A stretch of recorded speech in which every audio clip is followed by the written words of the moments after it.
Rabbit, rabbit, everyone. Happy March. When I was a little kid, we had this superstition that if the first words out of your mouth on the first day of the month was rabbit, rabbit, you'd have good luck. So I'm wishing you all good luck for the month. My mission in life is to empower women to make wise financial decisions. And a piece of that is having good information, good knowledge. So I've created this nuts and bolts of financial planning video series to give you some more good luck. Our topic for today is Social Security. Before I got into this profession, I had no idea how complicated this system was.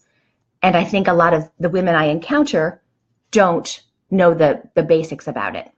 So I'm going to answer 3 things I think you should know about how the system works, give you one thought about the future, and I'm giving you a piece of homework for this month. So number 1, how is your benefit calculated? The Social Security benefit you're eligible for is based on your highest 35 years of earnings.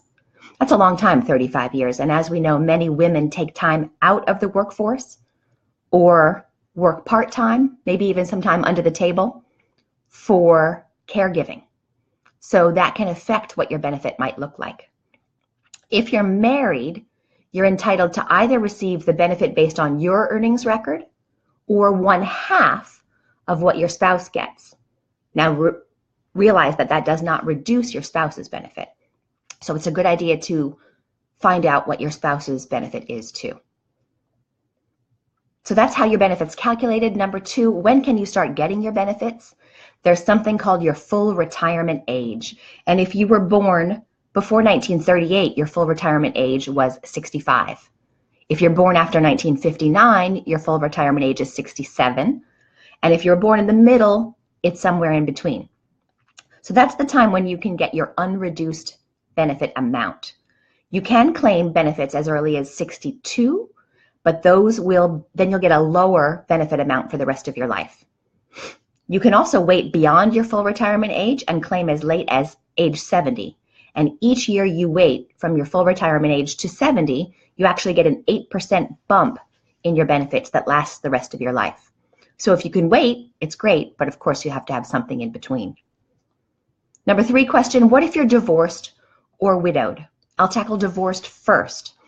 If you were married for at least 10 years, they treat it the same way. You're eligible for a spousal benefit or your own benefit. Now, I know it can be tricky to find out what your ex's benefit is, but you could claim, if that person had much higher earnings than you could claim a spousal benefit. All you have to do is prove to the Social Security Administration that you were married for at least 10 years and that you're divorced, and they'll help you figure that out. If you're widowed, you're entitled to either your own or your spouse's full benefit, whichever's higher. So of course, we've all heard a lot about the troubles of the Social Security Trust Fund, and a lot of people tell me, oh my goodness, I'm not even going to count on that. I'm never going to get a benefit. I'm not an expert. I don't follow all the politics of it, but what I'll tell you is the experts say there are many tweaks they can make to the system that they would most likely do before eliminating benefits. As I mentioned, they've already increased the retirement age. They could do that further. They could tweak how the cost of living adjustments are calculated, meaning there would be lower inflation adjustments every year. That's another possibility. Also, they could change the taxation.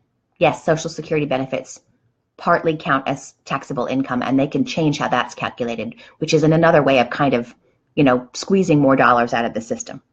So most likely that those things would happen, or some other tweaks they come up with before the system goes away completely. And now your homework. You might remember we used to get in the mail those green statements once a year that told you what your estimated benefit was.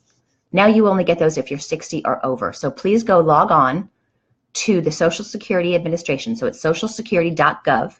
If you haven't already, create an account and look up what your estimated benefit is. Also, you can see your earnings history and find out if there's any errors in there. So that's your homework. Rabbit, rabbit. Have a great month, everyone. Leave a comment for me. Tell me what you thought, and I'll hope to see you soon. Bye-bye.